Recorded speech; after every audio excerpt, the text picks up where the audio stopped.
আসসালামু আলাইকুম ভিউয়ার্স, আশা করি আপনারা সবাই ভালো আছেন। আল্লাহ তাআলার অশেষ রহমতে আমিও ভালো আছি।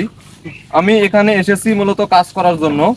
আমি এখানে বাঁশ কাটতেছি এবং এই বাঁশগুলো কেটে আমি খড়ের পুঁজ দিব, এই কারণে বাঁশগুলো কাটতে আসছি।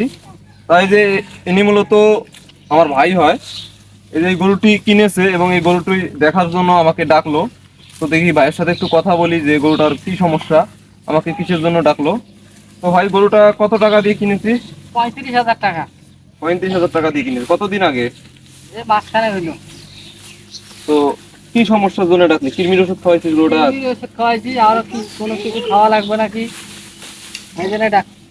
তো বন্ধুরা, শুনতে পারলেন, গরুটি কিনে এনেছে 35,000 টাকা দিয়ে। গরুটি কিনে এনেছে এবং এটা একটি সম্পূর্ণ দেশি জাতের গরু, এটা বকনা বাছুর। মূলত পালার জন্যই গরুটা কিনে এনেছে। এর বাসায় কোনো গরু নাই, এই গরুটা শখ করে কিনেছে। তো যাই হোক, এই গরুটিকে কৃমির ওষুধ খাইয়েছে। তো কৃমির ওষুধ খাওয়ানোর পর দেখা যায় যে কোনো ওষুধ বা ভিটামিন, জিঙ্ক, লিভার টনিক কিছু খাওয়ায় নাই। তো এই গরুটাকে দেখা যায় এমনি মোটামুটি ভালোই আছে। এরপরে দেখা যায় যে এই গরুটাকে জিঙ্ক খাওয়ানো দরকার। জিঙ্ক খাওয়ালে দেখা যায় লোমগুলো উঠে যাচ্ছে। যখন জিঙ্ক খাওয়াবে তখন এই লোমগুলো সম্পূর্ণভাবে উঠে যাবে এবং নতুন লোম গজাবে, গরুর হাড় মোটা হয়ে যাবে, গরুটার খাওয়ার রুচি বৃদ্ধি পাবে। এরপরে দেখা যায় যে ভালো কোম্পানির একটা মাল্টিভিটামিন এনে এই গরুটাকে দেওয়া গেলে গরুটার যে হাড়গুলো দেখা যাচ্ছে, এই হাড়গুলো আর দেখা যাবে না।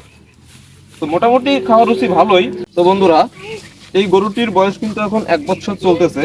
এখন যদি এই গরুটিকে ভালো না করে নেওয়া যায় বা এর বডি স্ট্রাকচারটা যদি ভালো না হয়, পরবর্তী দেখা যায় যে এটা হিটে আসতে সমস্যা হবে, যেহেতু বকনা গরু। তাই দেখা যায় যে একে লিভার টনিক, জিঙ্ক এবং মাল্টিভিটামিন খাওয়ালেই গরুটার এই যে বডিটা দেখতে পাচ্ছেন, বডি স্ট্রাকচারটা ভালো হবে। তুই আমার সাথে বিকালে দেখা করবি, আমি কিছু ওষুধ দেবো। আর একে দেখা যায় হালকা কিছু ভুসি খাওয়াতে হবে, ভুসি খাওয়ালে দেখা যায় যে চেহারাটা পরিবর্তন হয়ে যাবে। তো যাই হোক বন্ধুরা, এর ট্রিটমেন্টটা আমি দিব। তো যদি আপনাদের কাছে ভিডিওটি ভালো লেগে থাকে তাহলে অবশ্যই লাইক, কমেন্ট, শেয়ার করে দিবেন। তার আগে একটি কথা, আপনারা যদি ইউটিউব থেকে এই ভিডিওটি দেখে থাকেন তাহলে অবশ্যই চ্যানেলটি সাবস্ক্রাইব করে দিবেন এবং যদি ফেসবুক পেজ থেকে এই ভিডিওটি দেখে থাকেন তাহলে অবশ্যই পেজটি ফলো করে দিবেন। আপনাদের সাথে আমার দেখা হবে আমার পরবর্তী কোনো ভিডিওতে। সেই পর্যন্ত আপনারা সবাই ভালো থাকবেন, সুস্থ থাকবেন। আল্লাহ হাফেজ।